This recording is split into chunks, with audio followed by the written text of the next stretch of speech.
After 40 years of an insurgency in Turkey by Kurdish militias, that may finally be coming to an end after a ceasefire was announced today. Let's talk about it.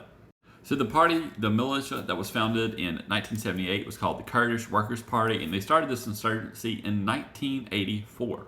And the goal of this was simply to have an independent Kurdish state. And later in the insurgency, it shifted from having a Kurdish state to just having greater autonomy.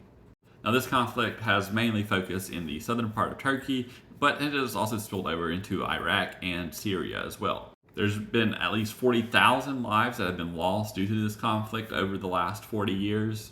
And the PKK leader is the one that spearheaded this ceasefire whenever he urged the group to lay down arms and dissolve recently from jail.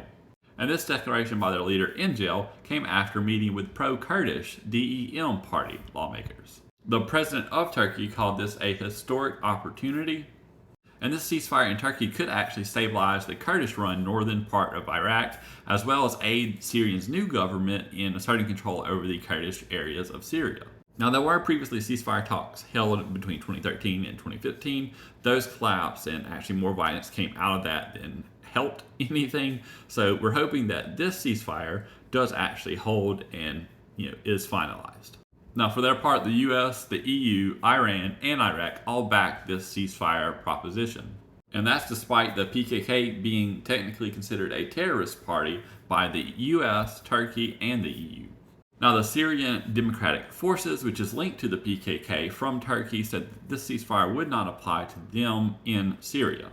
Now, there are still doubts on whether Turkey would offer any concessions like amnesty or Kurdish rights reforms as part of this deal, so we'll have to kind of see how the deal actually fleshes out.